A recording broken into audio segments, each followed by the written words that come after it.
नमस्कार दोस्तों, मैं अभिषेक कुमार स्वागत करता हूं आप सभी का मैथमेटिक्स के इस सेशन में। तो इस सेशन में हम लोग डिस्कस करेंगे क्लास 9th का चैप्टर नंबर सिस्टम के जिस रियल नंबर्स को, और इस जो इसमें कंसेप्ट बताया जाएगा और जो एग्जांपल आपको समझाए जाएंगे उससे जो एक्सरसाइज 1D है वो आप आसानी से सॉल्व कर पाएंगे। तो शुरू करते हैं सबसे पहले डिफिनेशन से। तो नंबर सिस्टम का डिफिनेशन से हम लोग शुरू करते हैं।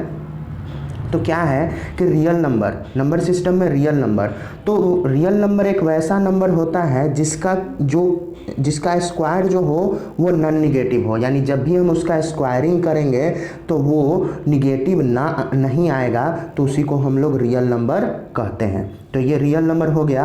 अब रियल नंबर को हम लोग कहेंगे क्या कि रियल नंबर में कौन कौन सा आएगा, तो रियल नंबर में जितने भी रेशनल नंबर हो गए, उसके बाद सभी इरेशनल नंबर, इन सब का कलेक्शन, इन सब को अगर हम कलेक्ट कर दें तो वही हमारा रियल नंबर हो जाएगा। यानी रियल नंबर में कौन कौन से होंगे, तो रियल नंबर में हमारे सभी रेशनल नंबर, सभी इरेशनल नंबर सब शामिल हो जाएंगे किसमें, तो रियल नंबर में।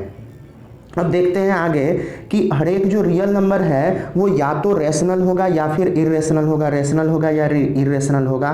तो हम कैसे कंसीडर करेंगे, तो जैसे हम लोग रेशनल नंबर को कंसीडर करते थे, तो रेशनल नंबर हमारा होता क्या था कि एक ऐसा इंटीजर जो कि या तो टर्मिनेटिंग हो यानी अंत हो जाए, या फिर रिपीटिंग डेसिमल हो, या तो टर्मिनेटिंग हो या फिर रिपीटिंग डेसिमल हो, तो उसको हम लोग कहते थे रेशनल। तो अगर रेशनल है तब भी हमारा क्या हो जाएगा, तो रियल नंबर हो जाएगा अगर रेशनल नंबर होगा फिर भी। और अगर हम देखें कि ये जो है वो क्या है, तो नॉन टर्मिनेटिंग, यानी नॉन टर्मिनेटिंग अंत होने वाला नहीं, ये जो है वो एंड नहीं होगा, एंड नहीं होगा।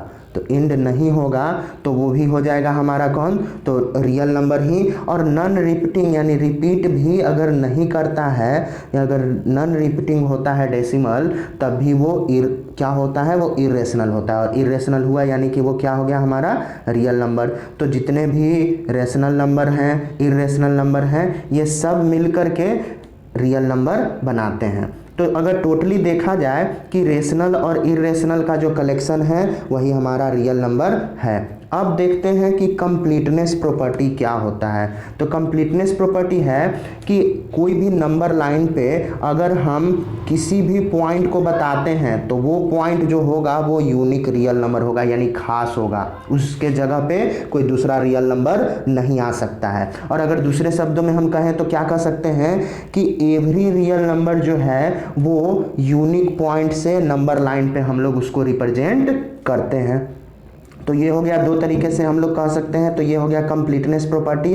अब देखते हैं डेंसिटी प्रॉपर्टी। डेंसिटी मतलब घनत्व। तो डेंसिटी प्रॉपर्टी में क्या होगा कि किसी भी दो रियल नंबर के बीच में, किसी भी दो रियल नंबर के बीच में इनफाइनाइटली यानी कि अनंत मेनी रियल नंबर आ सकते हैं। यानी कि वो रियल नंबर दो जो है वो कितना भी छोटा हो, उसके बीच में हमारे बहुत सारे रियल नंबर आ सकते हैं। अब नेक्स्ट जो है हमारा कि addition properties of real number, यानी रियल नंबर्स के एडिशन प्रॉपर्टीज क्या क्या होंगे।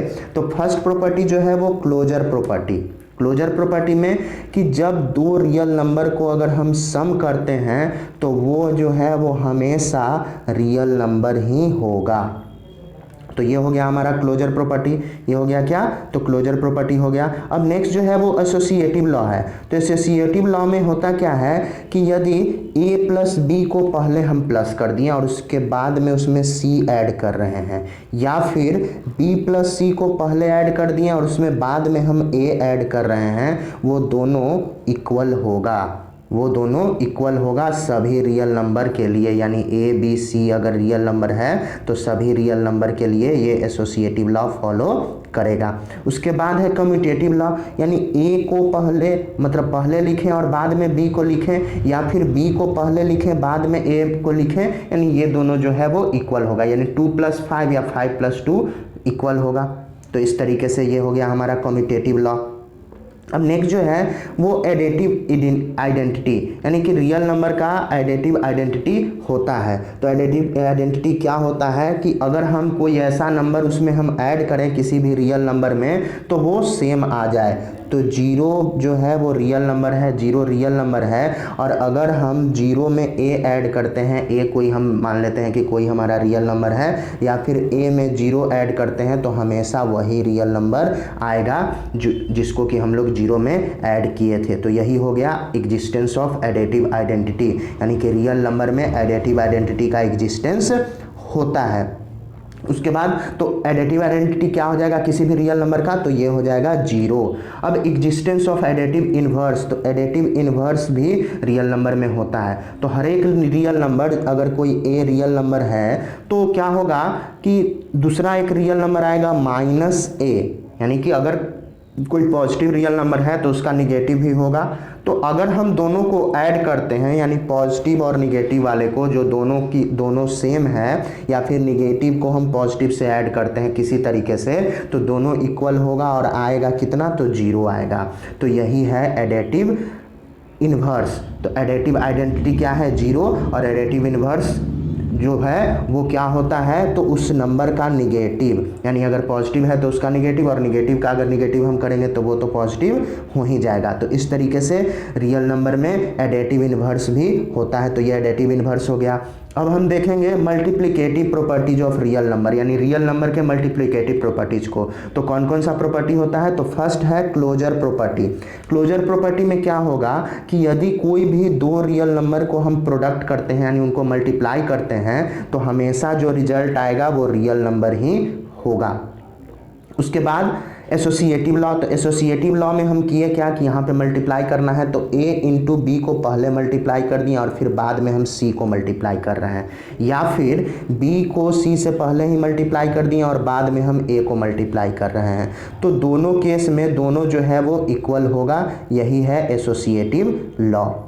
जब a b c तीनों जो है वो क्या हो, तो रियल नंबर हो। अब नेक्स्ट जो है वो क्या है, तो कम्यूटेटिव लॉ है। कम्यूटेटिव लॉ में क्या करेंगे, कम्यूटेटिव लॉ में यानी a को पहले लिखें और b को बाद में, यानी मल्टीप्लाई कर दिए, या फिर b इंटू ए लिखें, यानी a इंटू बी लिखें हम, या फिर b इंटू ए लिखें, वो दोनों जो है वो इक्वल होगा। तो ये हो गया हमारा कम्यूटेटिव लॉ। अब इसमें भी क्या होता है, जैसे एडिटिव आइडेंटिटी होता है तो यहाँ भी मल्टीप्लिकेटिव आइडेंटिटी होता है। मल्टीप्लिकेटिव आइडेंटिटी, तो मल्टीप्लिकेटिव आइडेंटिटी में हम लोग देखते हैं कि 1 एक ऐसा रियल नंबर है जिसमें अगर हम किसी भी रियल नंबर को ऐड करें, यानी कि a हमारा कोई रियल नंबर है तो 1 इंटू ए कर दें, या फिर a इंटू 1 करें तो हमारा a ही आएगा। यानी हर एक रियल नंबर a के लिए उसका जो मल्टीप्लिकेटिव आइडेंटिटी होता है वो क्या होता है, 1 होता है। यानी 1 में हम किसी भी रियल नंबर को मल्टीप्लाई करेंगे तो वो सेम आएगा। तो यही होता है मल्टीप्लिकेटिव आइडेंटिटी, यानी वही सेम नंबर हमारा आ जाए। अब नेक्स्ट देखते हैं कौन सा, तो मल्टीप्लिकेटिव इन्वर्स। तो रियल नंबर में मल्टीप्लिकेटिव इन्वर्स का भी एग्जिस्टेंस होता है। तो हर एक नॉन जीरो, यानी देखना है कि जीरो रियल नंबर को हम नहीं लेंगे, जीरो के अलावे रियल नंबर जो भी होगा उसको हम ले सकते हैं, तो उसका मल्टीप्लिकेटिव इन्वर्स होता है। तो कोई रियल नंबर हम ले लिए a, तो उसका मल्टीप्लिकेटिव इन्वर्स क्या होगा, तो 1/a, यानी उस नंबर का रेसिप्रोकल। और जब हम दोनों को मल्टीप्लाई करते हैं तो होगा क्या कि हमारा जो आंसर आएगा वो 1 आएगा। तो अगर दो रियल नंबर को अगर मल्टीप्लाई करने पे हमारा जो आंसर है वो 1 आए, तो कैसा, तो दोनों सेम हो लेकिन एक दूसरे का रेसिप्रोकल हो, तो हम कहेंगे कि ये क्या है, उसका मल्टीप्लिकेटिव इन्वर्स है। तो क्या होता है कि जो भी मल्टीप्लिकेटिव इन्वर्स होता है किसी भी रियल नंबर का, वो उसका रेसिप्रोकल होता है, यानी 1/, उसको जब हम लिखेंगे। अब डिस्ट्रीब्यूटिव लॉ, तो डिस्ट्रीब्यूटिव लॉ में क्या होता है कि बांट देते हैं, उसको डिस्ट्रीब्यूट कर देते हैं। तो distributive law of multiplication over addition, यानी मल्टीप्लिकेशन को हम क्या करेंगे, एडिशन के ओवर मल्टीप्लिकेशन हम करेंगे। तो देखते हैं जैसे क्या है हमारे पास, तो a ब्रैकेट के बाहर है और b प्लस सी है, तो b प्लस सी जो है वो एडिशन में है और a जो है वो मल्टीप्लिकेशन में है, किसके साथ, तो b और c दोनों के साथ। तो जब हम इसको डिस्ट्रीब्यूट करके लिखेंगे तो a जो है वो b से मल्टीप्लाई होगा, a भी हो जाएगा, और फिर a जो है वो c से भी मल्टीप्लाई होगा तो ac हो जाएगा। यानी ये जो है वो दोनों से मल्टीप्लाई होगा जो आगे मल्टीप्लिकेशन में है। तो दोनों से मल्टीप्लाई हो गया। उसी तरीके से अगर हम क्या करेंगे कि अगर c है तो बाद में लिखें या फिर पहले लिखें, पहले हम क्या किए कि पहले एडिशन लिखें और बाद में c लिख ले रहे हैं। तो a जो है वो c से मल्टीप्लाई हुआ ac, उसी तरीके से अब b जो है वो c से मल्टीप्लाई होगा bc। तो अगर ये रियल नंबर है तो इस तरीके से हम लोग distributive law of multiplication over addition को फॉलो करा सकते हैं, किसमें, तो रियल नंबर में। अब जो है वो कुछ इंपॉर्टेंट रिजल्ट्स हैं रियल नंबर के, वो क्या हैं, तो जब कोई पॉजिटिव रियल नंबर रहे, जब कोई दो पॉजिटिव रियल नंबर रहे ए और बी, तब हम उसके साथ क्या कर सकते हैं, मतलब उसमें क्या कंडीशन अप्लाई कर सकते हैं। तो अगर अंडर रूट ए इंटू बी है एक साथ, तो इसको स्प्लिट करके हम अलग अलग लिख सकते हैं, यानी अंडर रूट ए लिख सकते हैं अलग और अंडर रूट बी को हम अलग कर सकते हैं। उसी तरीके से अगर डिवीजन में हो और दोनों एक ही रूट के अंदर हो और दोनों पॉजिटिव रियल नंबर हो, तो अंडर रूट क्या है कि ए डिवाइडेड बाई बी, तो इसको हम लोग अलग अलग करके लिख सकते हैं, यानी under root a by under root b, यानी इस तरीके से हम लोग क्या कर सकते हैं कि स्प्लिट कर सकते हैं। अब आते हैं हम लोग एग्जाम्पल पे। तो इतना अगर कंसेप्ट समझ में आ गया तो एग्जाम्पल आसानी से सॉल्व हो जाएगा। तो एग्जाम्पल में देखते क्या है कि हमारा क्या है कि नंबर है दो रियल नंबर, उसको हमें ऐड करना है। तो ऐड करने के लिए यहाँ पे क्या है कि 3√2 है और 7 प्लस 7√3 है, और सेकंड जो नंबर है वो √2 है माइनस 5√3 है। तो इसमें रूट वाले एडिशन में एक चीज़ ध्यान देना पड़ता है कि जो रूट में है उसी के साथ, मतलब रूट वाला जो कॉमन है उसी के साथ हम ऐड कर सकते हैं। जैसे देखते हैं कि यहाँ जो है √2 और इसमें भी यहाँ √2 है, तो यहाँ देखिए कि ये जो 3√2 और √2 को एक साथ लिख दिए। उसी तरीके से यहाँ क्या है कि यहाँ है हमारा, यहाँ अगर देखते हैं तो यहाँ है 7√3 और यहाँ है -5√3, तो दोनों में √3 है, तो इसको एक साथ यहाँ पे लिख दिए। तो इस तरीके से अब क्या ध्यान देना है हमें, तो एक चीज़ और हमें ध्यान देना है कि अब ऐड करते किसको हैं, तो √2 और √2 को ऐड करेंगे तो नहीं, √2 को ऐड नहीं करेंगे। एडिशन में होता क्या है कि उसके बाहर में जो उसके साथ मल्टीप्लाई में हो, तो फर्स्ट वाला √2 के साथ मल्टीप्लाई में क्या है, तो 3 है, और सेकंड वाले √2 के साथ कुछ भी मल्टीप्लाई में नहीं है, यानी जब कुछ भी मल्टीप्लाई में ना रहे, यानी यहाँ कुछ भी मल्टीप्लाई में अगर ना रहे तो 1 है, तो 1। तो अब हम क्या करेंगे कि √2 को कॉमन ले लेंगे एडिशन में, और 3 + 1 हमारा हो जाएगा, 3 + 1 जो कि क्या होगा, तो 4 हो जाएगा। तो ये इसका एडिशन ओवरऑल क्या हुआ, 4√2। उसी तरीके से यहाँ क्या है, तो 7√3 माइनस 5√3 यानी निगेटिव है यहाँ, तो करेंगे क्या कि √3 को कॉमन ले लिए यहाँ, √3 कॉमन, और 7 में से 5 को सब्ट्रैक्ट करेंगे, तो 7 में से 5 सब्ट्रैक्ट हुआ तो 2 आया, 2√3 यहाँ पे आ गया। तो इस तरीके से हम लोग एडिशन करते हैं। अब नेक्स्ट एग्जांपल देख रहे हैं जिसमें कि क्या करना है कि मल्टीप्लिकेशन करना है, यानी मल्टीप्लाई करना है। तो मल्टीप्लाई करने में रूट को नहीं देखेंगे कि रूट को मल्टीप्लाई करेंगे या नहीं करेंगे, सबको मल्टीप्लाई करना है। तो देखते हैं यहाँ पे है क्या कि यहाँ है हमारा 5√11 और 3√11, यानी रूट वाला सेम है, लेकिन कोई मतलब नहीं है, रूट अगर सेम रहे या फिर ना रहे इसमें कोई अंतर नहीं है मल्टीप्लिकेशन में। एडिशन में बस हमें ध्यान देना है कि जो रूट अगर सेम हो तो उसी को हम एक साथ ऐड कर सकते हैं, बाकी जो है वो ऐड नहीं होगा। तो यहाँ करेंगे क्या कि रूट के बाहर वाला जो दोनों टर्म है यानी 5 और 3 जो है इसको एक साथ मल्टीप्लाई कर दिए। उसी तरीके से √11 और √11 को कर दिए, तो 5 × 3 यहाँ हो गया, और √11 हो गया 11। अब सबको जब हम ऐड कर मल्टीप्लाई करेंगे तो हमारा 165 आएगा। तो इस तरीके से मल्टीप्लिकेशन जो है वो एडिशन से ज़्यादा इजी है। अब वही अगर डिवीजन का केस रहे तो डिवीजन में भी सेम मल्टीप्लिकेशन जैसा ही करते हैं। तो क्या है लिखा हुआ है यहाँ कि 15√15 और 3√5 है, तो इसको डिवाइड में यहाँ पे लिख दिए कि 15√15 और डिवाइड 3√5। अब जब भी डिवाइड में होता है तो उसको हम लोग नीचे लिख सकते हैं, यानी कि डिनोमिनेटर में जो सेकंड वाला टर्म होता है वो डिनोमिनेटर में हमारा चला जाएगा। तो अब देख रहे हैं कि क्या है कि 3 से तो 5 डिवाइड हो जाएगा 5 टाइम्स में, तो यहाँ 5 टाइम्स में ये तो डिवाइड हो गया, लेकिन √5 है और √15 है। तो √15 को हम क्या लिख सकते हैं कि पहले ही हम लोग पढ़े थे कि अगर जो नंबर है वो पॉजिटिव है, पॉजिटिव रियल नंबर है और ब्रैकेट में अंडर रूट में है, तो उसको हम लोग स्प्लिट कर सकते हैं। तो √15 को हम लोग √5 और √3 के टर्म में लिख सकते हैं। अब √5 और √3 के टर्म में, तो √5 और √5 जो है वो कैंसिल आउट हो गया। अब बचा क्या कि 5√3 हमारा यहाँ पे बच गया। अब उसके बाद आगे जब हम देखेंगे सिंप्लीफिकेशन का केस, तो सिंप्लीफिकेशन में क्या है यहाँ पे कि मल्टीप्लाई करना है। फर्स्ट जो है वो मल्टीप्लाई करना है, सिंप्लीफाई है, तो दो दो टर्म है अलग अलग। तो हम करेंगे क्या कि इसमें देखते हैं कि ये जो फर्स्ट टर्म है वो सेकेंड वाले के दोनों टर्म के साथ मल्टीप्लाई होगा, यानी 3 जो है वो 2 के साथ भी मल्टीप्लाई होगा और 3 जो है वो √2 के साथ भी मल्टीप्लाई होगा। तो 3 × 2 हो गया, उसके बाद 3 × √2 हो गया, यहाँ 3 × 2 और 3 × √2। उसी तरीके से यहाँ √3 जो है वो भी दोनों के साथ मल्टीप्लाई होगा, यानी √3 × √2 और √3 × √2। तो √3 × 2 हो गया 2√3 और √3 × √2 हो गया √6। तो यहाँ हो गया 3 × 2 6 और 3√2 2√3 और √6। तो ये आ गया जो टोटल है, ये हमारा आ गया सिंप्लीफिकेशन का सॉल्यूशन। तो इस तरीके से सबके साथ मल्टीप्लाई करते हैं सिंप्लीफिकेशन में।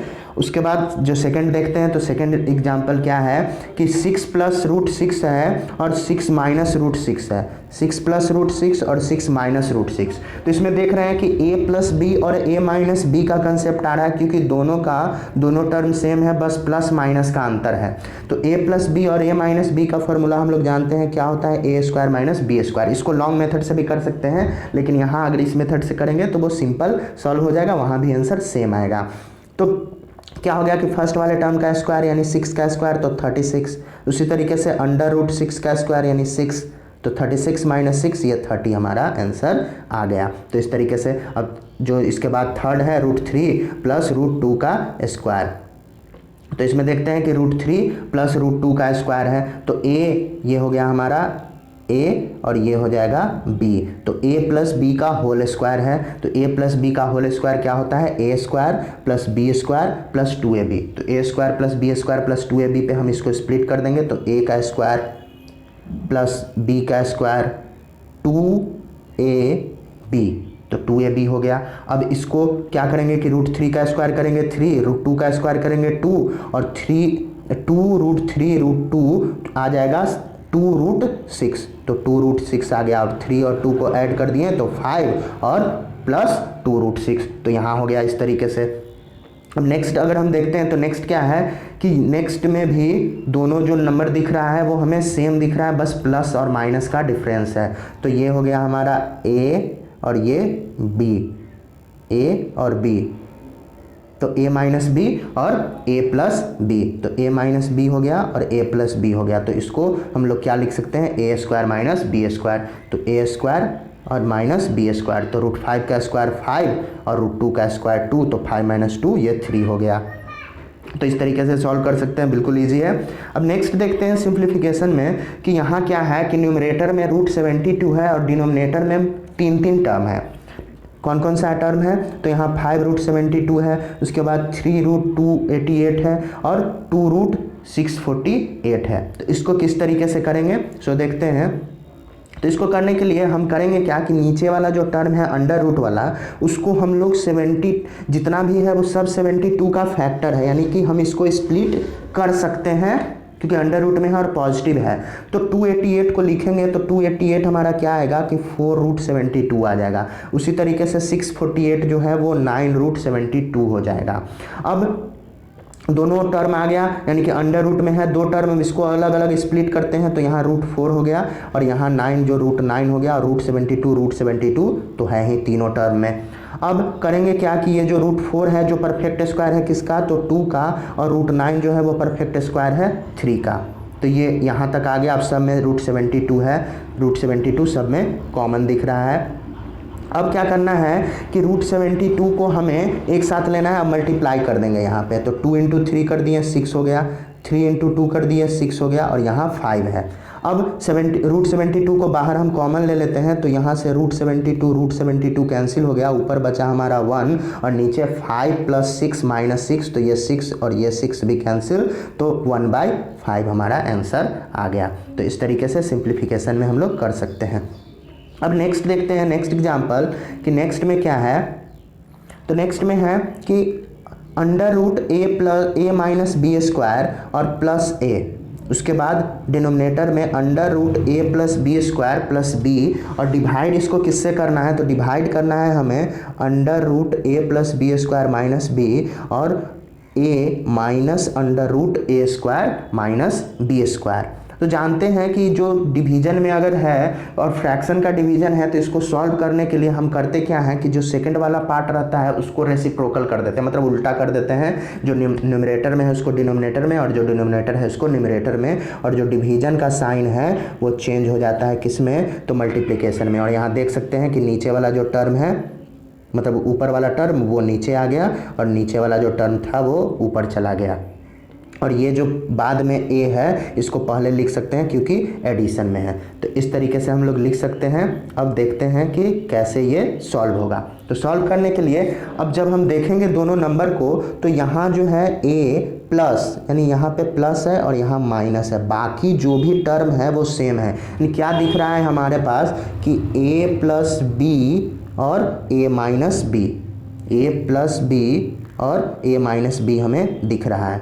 तो ए प्लस बी और ए माइनस बी होता क्या है, तो ये हो जाता है हमारा ए स्क्वायर माइनस बी स्क्वायर। उसी तरीके से नीचे देखते हैं कि ये हो गया ए और ये बी, तो ए प्लस बी और यहाँ ए माइनस बी, तो यहाँ भी हो जाएगा ए स्क्वायर माइनस बी स्क्वायर। तो इस तरीके से ए स्क्वायर माइनस बी स्क्वायर हो गया। अब जब हम इसको आगे देखेंगे तो आगे होगा क्या कि ए स्क्वायर हो जाएगा और यहाँ से अंडर रूट जो है वो हट जाएगा। तो अंडर रूट जब हटेगा तो क्या बचेगा, ए स्क्वायर माइनस बी स्क्वायर, क्योंकि स्क्वायरिंग किए हैं। और उसी तरीके से नीचे भी यहाँ अंडर रूट जो है वो हट जाएगा, तो a square plus B square बचेगा और माइनस बी स्क्वायर। जब हम ब्रैकेट को हटाएंगे तो क्या हमारे पास आएगा, हमारे पास आ जाएगा ए स्क्वायर माइनस ए स्क्वायर प्लस बी स्क्वायर। तो ये स्क्वायर कैंसिल हो गया, बी स्क्वायर बचा ऊपर और नीचे में ये बी स्क्वायर कैंसिल हो गया, तो ए स्क्वायर यानी b square by a square यहाँ आ गया। तो इस तरीके से एग्जाम्पल जो था वो सॉल्व हो गया। अब नेक्स्ट एक्सरसाइज में आते हैं। तो एक्सरसाइज 1D तो देखते हैं यहाँ कि क्या है कि ऐड करना है। तो 2√3 है और √3 है, तो यानी कि जो ब्रैकेट में रहता है एडिशन में उसको हम लोग एक साथ ऐड करते हैं। उसी तरीके से यहाँ √2 है और यहाँ √2, इन दोनों को ऐड करेंगे। तो लिखेंगे क्या कि 2√3 प्लस √3 ये हो गया, और माइनस 5√2 प्लस 2√2। तो इस तरीके से, तो यहाँ 5 में से 2 सब्ट्रैक्ट होगा, तो 5 में से 2 मतलब कि क्योंकि एक निगेटिव है एक पॉजिटिव है, तो क्या आ जाएगा 3√2 आ जाएगा हमारा निगेटिव में। और यहाँ से क्या आएगा, तो 2 और यहाँ कुछ नहीं है मल्टीप्लाई में, यानी कि आगे क्या है तो 1 है, तो 2 और 1 तो 3√3। तो आंसर हमारा आ जाएगा 3√3 और माइनस 3√2। तो इस तरीके से फर्स्ट जो है वो सॉल्व हो जाएगा, बिल्कुल ईजी है। अब सेकंड में देखते हैं। तो सेकंड भी एडिशन करना है। तो इसमें एडिशन में हम किसको किसको साथ करेंगे बस वो बता देते हैं। तो यहाँ √2 वाला टर्म और यहाँ √2 वाला टर्म, इन दोनों को एक साथ सॉल्व करेंगे। उसके बाद यहाँ जो है √3 का टर्म और यहाँ √3 का टर्म, ये दोनों एक साथ सॉल्व होगा।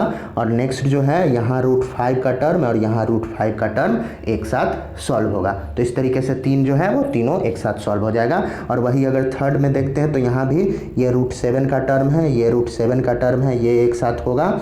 उसके बाद ये √2 का टर्म और यहाँ √2 का टर्म, ये एक साथ सॉल्व होगा।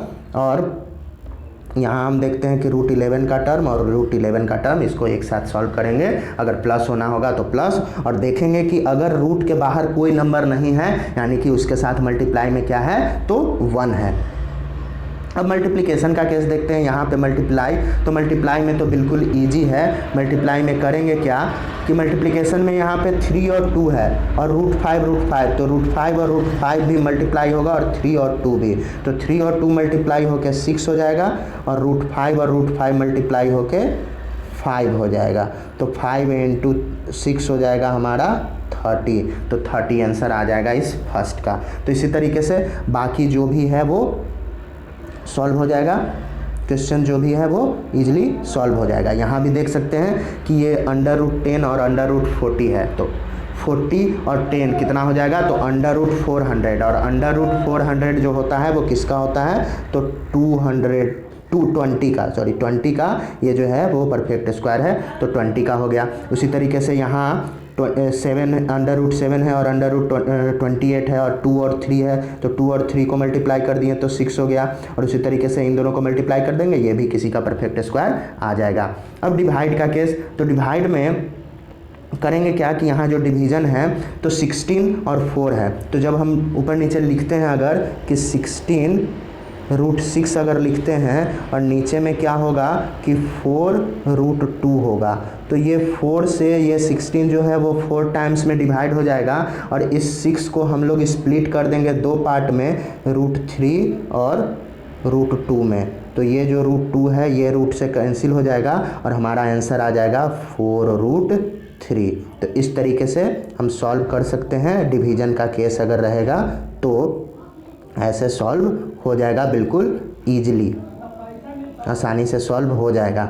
अगर वही यहाँ पे देखते हैं तो यहाँ जो 4 जो है वो 12 को डिवाइड कर लेगा, और 15 को हम लोग क्या कर सकते हैं कि 15 को 2 पार्ट में स्प्लिट कर सकते हैं, √5 और √3 में, तो √3 से √3 जो है वो कैंसिल हो जाएगा, बचेगा क्या कि 3√5 यहाँ आंसर आ जाएगा। उसी तरीके से 7 से 21, तो 7 ये 21 को हम लोग 2 पार्ट में स्प्लिट कर सकते हैं, √7 और √3 में, तो √7 से √7 कैंसिल हो जाएगा, और 6 से 18 डिवाइड होगा तो क्या हो जाएगा 3√3 यहाँ आंसर आ जाएगा।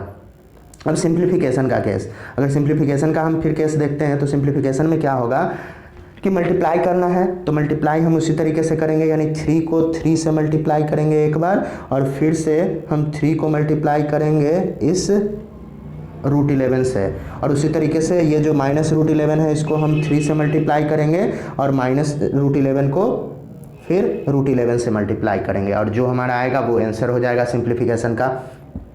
तो इसी तरीके से सिंप्लीफिकेशन में भी करना है। अगर ये केस देखते हैं तो a - b का होल स्क्वायर है, तो a - b का होल स्क्वायर का फॉर्मूला हो जाता है हमारे पास a² प्लस b² और -2ab, a² plus b² minus 2ab, ये हो जाएगा फार्मूला जब निगेटिव का केस रहेगा। तो ये 4th और 3rd नंबर जो है वो दोनों निगेटिव का केस है, तो यहाँ पे इस तरीके से हो जाएगा। अब यहाँ जो है इसको मल्टीप्लाई कर देंगे इजीली दोनों को, मतलब दोनों टर्म जो है वो दोनों टर्म से। अब 5th नंबर देखते हैं, तो 5th नंबर में क्या है कि 5th नंबर में है 3 + √3 और 2 + √2 का होल स्क्वायर। तो पहले ये जो 2 + √2 का जो होल स्क्वायर है इसको हम पहले स्प्लिट कर लेंगे a + b के होल स्क्वायर में, यानी a² + b² + 2ab में इसको पहले स्प्लिट कर लेंगे, और उसके बाद जो टर्म आएगा उस टर्म को, मतलब 3 टर्म आएगा तो उस तीनों टर्म को इसके दोनों टर्म से मल्टीप्लाई करेंगे, तो ये जो 5th है वो सिंप्लीफाई हो जाएगा बिल्कुल ईजिली। उसके बाद नेक्स्ट देखते हैं कि नेक्स्ट जो क्वेश्चन है वो क्या है कि एग्जामिन करना है कि कौन सा जो नंबर है वो रेशनल है और कौन इरेशनल है। तो इसको भी सिंप्लीफिकेशन के जैसा पहले सॉल्व कर देंगे, और सॉल्व करने के बाद जो बाद में हमारा जो फाइनल आंसर आएगा उसको देख लेंगे कि वो कैसा है, यानी रेशनल होगा तो वो या तो टर्मिनेटिंग होगा या नॉन टर्मिनेटिंग होगा, या नॉन टर्मिनेटिंग रिपीटिंग होगा, और इरेशनल होगा तो वो ना तो टर्मिनेटिंग होगा और ना ही रिपीटिंग होगा, तो वो हमारा हो जाएगा इरेशनल नंबर। तो इस तरीके से इसको सॉल्व करके हम लोग देख लेंगे आसानी से। और रूट का टर्म भी इसमें, तो रूट का टर्म है वो तो देखना ही नहीं है, रूट का टर्म है तो जिसमें रूट का टर्म कैंसिल आउट हो जाए, और जिसमें रूट का टर्म अगर बचे भी तो कौन सा रूट का टर्म बचे, यानी कि प्राइम नंबर बचे। क्या बचे, तो प्राइम नंबर बचे, प्राइम रूट बचे। तो प्राइम रूट बचेगा तो हम देख लेंगे कि जो भी प्राइम रूट बच रहा है यानी कि वो जो है वो किसी चीज़ का परफेक्ट स्क्वायर नहीं है। अगर वो परफेक्ट स्क्वायर नहीं रहेगा, जो रूट के अंदर रहेगा, अगर वो परफेक्ट स्क्वायर नहीं रहेगा तो वो हमारा क्या हो जाएगा, तो इरेशनल नंबर हो जाएगा। अब 7th क्वेश्चन देखते हैं कि क्या है कि रीमा जो है वो अपने बर्थडे पे क्या करती है कि डिस्ट्रीब्यूट करती है चॉकलेट्स एक ऑर्फेनेज में जा करके, यानी कि अनाथ आश्रम में जा करके। तो टोटल चॉकलेट वो डिस्ट्रीब्यूट की, वो गिवन बाय कितना है, तो 5√11 और 5 - √11। तो इसको देख सकते हैं कि a + b और a - b, यानी a² - b² के फार्मूला पे हम लोग इसको कर देंगे। तो यहाँ number of chocolates find out हो जाएगा कि कितना डिस्ट्रीब्यूट की। अब मोरल मतलब कि क्या इससे शिक्षा मिलता है, वो क्या की, तो वो की क्या कि जो भी डिपिक्टेड है यानी कि जो भी लोग जिनको कि सारी सुविधाएं नहीं मिलती है उनको वो क्या की कि हेल्प की, यानी जिनको ज़रूरत था उसको अपने जन्मदिन के अवसर पर मदद की। तो यहाँ ये हो गया मोरल। अब जो 8 नंबर है, 8 नंबर में क्या है कि यहाँ पे सिंप्लीफाई करना है 3√45, उसके बाद √125, √200 और √50। तो सब में हम लोग देख सकते हैं कि √5 जो है वो सब में कॉमन है। तो 45 को हम क्या लिख सकते हैं कि 45 को √5 और √9 लिख सकते हैं, और √9 जो है वो 3 का परफेक्ट स्क्वायर है। तो इस तरीके से 3 × 3 क्या हो जाएगा हमारा, ये 9√5 हो जाएगा। उसी तरीके से इस 125 को अगर हम करेंगे तो √125 हो जाएगा 5√5। 200 को करेंगे तो 200 हमारा हो जाएगा √5 है, तो 5 अगर हम यहाँ पे लेते हैं तो 5 से अगर डिवाइड करते हैं तो कितना हो जाएगा 50, 40 हो जाएगा। तो इस तरीके से यहाँ भी ये हो जाएगा, और √50 जो है इसको हम लोग स्प्लिट कर सकते हैं √5 में। तो इस तरीके से यहाँ जो हो सॉल्व हो जाएगा। अब उसके बाद जो सेकंड क्वेश्चन है यहाँ पे 30 है, तो 30 को हम लोग क्या कर सकते हैं कि √6 × √5 लिख सकते हैं। √6 से √6 कैंसिल हो जाएगा। उसी तरीके से 140 है, तो 140 को हम क्या लिख सकते हैं कि 28 √28 और √5, तो √28 कैंसिल हो जाएगा। और यहाँ √55 को लिख सकते हैं √5 × √11, तो √11 यहाँ और √11 यहाँ, क्योंकि यहाँ इसको हम क्या लिख सकते हैं 9√11, तो ये कैंसिल आउट हो जाएगा। तो इस तरीके से हम लोग कर सकते हैं। अब ये देखते हैं कि यहाँ जो 72 है, तो 72 को हम क्या लिख सकते हैं, तो सब में देख रहे हैं कि 3 कॉमन आ रहा है, 3 कॉमन आ रहा है, 2 कॉमन आएगा, यहाँ पे 2 कॉमन आएगा। तो इसको हम लिख सकते हैं 36 √36 और √2, तो √36 जो हो जाएगा वो 6√2 हो जाएगा। तो इस तरीके से सबको क्या करना है कि √2। अब 800 जो है, 800 को हम क्या करेंगे कि 800 को जब हम करने लगेंगे तो 800 हमारा 400 और बचेगा 2, तो 400 × 2 बचेगा, तो √2 ब्रैकेट में रह जाएगा, और 400 का 20 आ जाएगा इसका 800 का। उसी तरीके से अगर 18 का करेंगे तो 9√2 होगा, तो 3 बाहर आ जाएगा, 9 का परफेक्ट स्क्वायर 3 और 3√2 हो जाएगा। तो इस तरीके से जितना भी इसमें के क्वेश्चन हैं वो सब आप लोग सॉल्व कर लेंगे। ये बिल्कुल ईजी चैप्टर है। तो यहाँ ये चैप्टर जो है 1D एक्सरसाइज वो समाप्त होता है। धन्यवाद।